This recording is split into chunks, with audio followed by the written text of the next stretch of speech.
Welcome to the exclusive investigation on the Huxley-Wilberforce debate, a moment in history which is key to explore to understand how new scientific theories conflicted with biblical ideas about the origins of life on Earth held by many 19th century Europeans. The debate between Bishop Samuel Wilberforce and scientist Thomas Huxley was initiated by the publication of Charles Darwin's On the Origin of Species by Means of Natural Selection in 1859, occurred during the British Association's meeting in Oxford University's Museum of Natural History on the 30th of June 1860 in England. Due to there being no transcript of the debate, it is reasonable to assume that the arguments that Wilberforce proposed and that Huxley countered were identical to the arguments that Wilberforce presented throughout his review on Darwin's On the Origin of Species, which he had completed on the 20th of May 1860. Let's cut to our reporter in England who has just witnessed a reenactment of the debate, David Stewart. The literary magazine The Athenaeum reported that Wilberforce stated that the Darwinian theory, when tried by the principles of inductive science, broke down. The line between man and the lower animals was distinct. There was no tendency on the part of the lower animals to become the self-conscious, intelligent being, man. Mr. Darwin's conclusions were a hypothesis, raised most unphilosophically to the dignity of a causal theory. The debate centered on Darwin's publication On the Origin of Species. Wilberforce, stating that it was the most unphilosophical work he had ever read, argued that Darwin's theory of evolution, which was based upon the concept of natural selection, was blasphemous and based on a lack of scientific evidence. Wilberforce argued that humans could not have evolved from apes as Darwin's theory suggested, as the human brain contained different structures to those found in apes, such as an enlarged cerebral cortex. Thus, humans were created as a species by God, and not by evolution.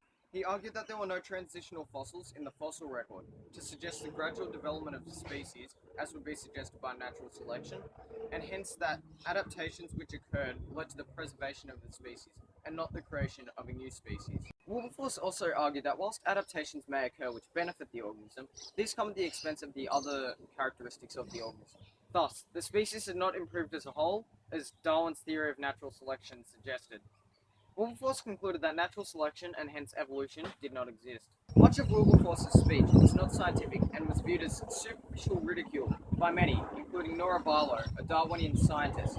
Wilberforce also famously insulted Huxley by asking whether Huxley was related to an ape by his grandfather or grandmother's side. However, according to Russell Grigg, a missionary, this remark may never have occurred. Huxley, angered by Wilberforce's remarks, mounted the stage and began to counter Wilberforce's arguments. According to the literary magazine The Athenaeum, Professor Huxley defended Mr. Darwin's theory from the charge of it being merely a hypothesis. He said it was an explanation of phenomena in natural history. Darwin's theory was an explanation of facts, and his book was full of new facts, all bearing on his theory. Without asserting that every part of the theory had been confirmed, he maintained that it was the best explanation of the origin of species which had yet been offered. Huxley argued that whilst the fossil record was imperfect, and that it lacked transitional fossils due to their rarity, as would be suggested by natural selection, there were still fossils to show each of the descendants of each species over time. Huxley also argued that Darwin's experiments on pigeons, cows, chickens, and wheat proved that variations occurred in nature, and could produce new breeds, and hence proposed that natural selection and hence evolution could exist. To counter Wilberforce's insult, Huxley famously stated that he would rather be related to an ape than a man who used his gifts to obscure the truth. Other scientists such as Joseph Hooker, a respected botanist, and John Lubbock, a scientist, also contributed significantly to providing evidence which supported Darwin's theory and Huxley's argument, according to academic J. Vernon Jensen. Now let's cut to our debate analyst, Robert Parsons. A key point of conflict between Wilberforce and Huxley was the concept of natural selection itself, and that the variations it produced could lead to the development of a new species. Despite over 4,000 years of domestication, Wilberforce argued, the canine's physiological and behavioural characteristics had remained unaltered. British comparative anatomist Richard Owen once stated that, under the extremist mask of variety so superinduced, the naturalist detects in the dental formula and in the construction of the cranium the unmistakable generic and specific characteristics of Canis familiaris. The variations occurring within the species were resulting in the preservation of Canis familiaris and not the creation of a new species. Thus, Wilberforce argued, natural selection and hence evolution did not exist. Huxley countered this by presenting Darwin's findings on pigeons. Despite the wide variety of pigeons, Huxley argued, all pigeons have descended from the one pigeon species, Columbia livia, the rock pigeon. Through breeding, it was demonstrated that all pigeon breeds could mate and produce fertile offspring. Therefore, all pigeon breeds were related and thus had all descended from the rock pigeon. This proved that naturally occurring variations could produce new breeds amongst a species, and could potentially lead to the creation of a new species. However, Wilberforce argued that once many domesticated animals, which was what Darwin's experiments were based upon, were released into the wild, they lost the variations which domestication had introduced amongst them. Thus, natural selection and hence evolution did not exist. The theory of natural selection led to intense debate between Huxley and Wilberforce. Another key argument between Wilberforce and Huxley was that there was a distinct lack of evidence in the fossil record which demonstrated the gradual development of species, and hence evolution.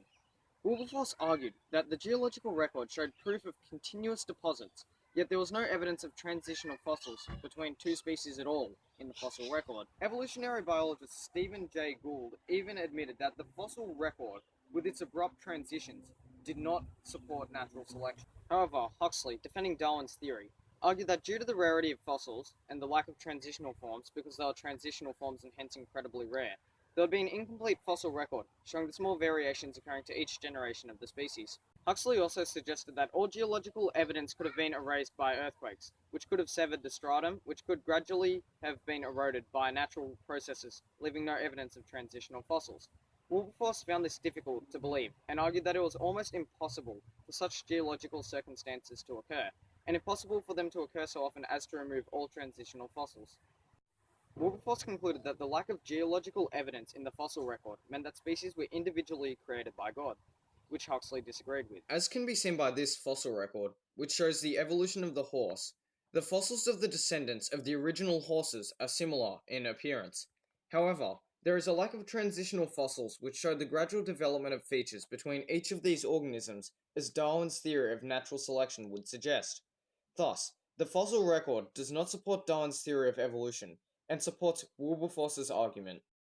The lack of geological evidence which supported Darwin's theories was a major reason for conflicts between Huxley and Wilberforce.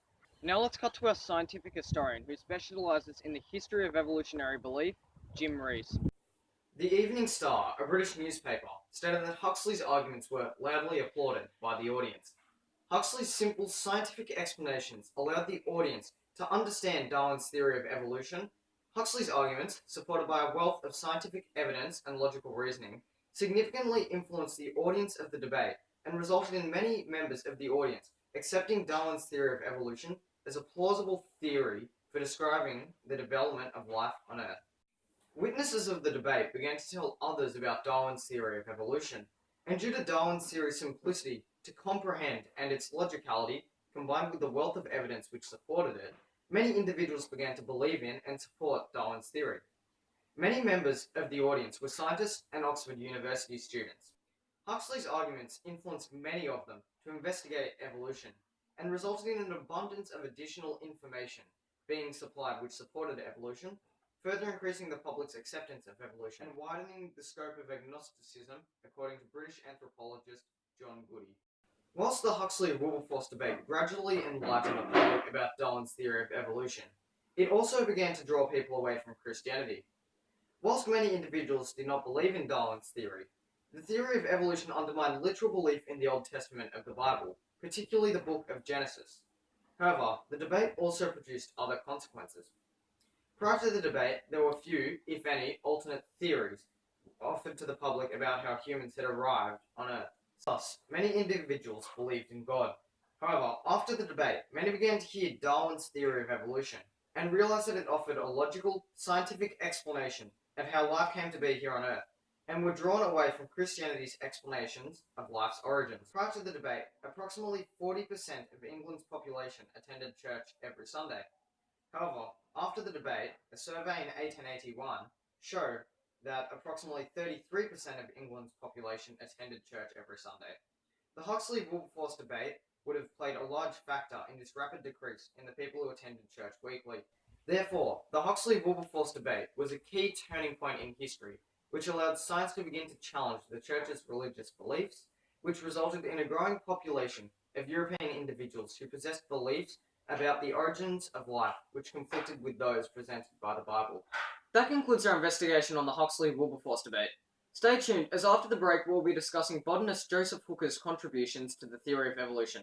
Thank you for watching this part of the series, The Conflict Between Science and Religion, Shaping the Beliefs of 19th Century Europeans.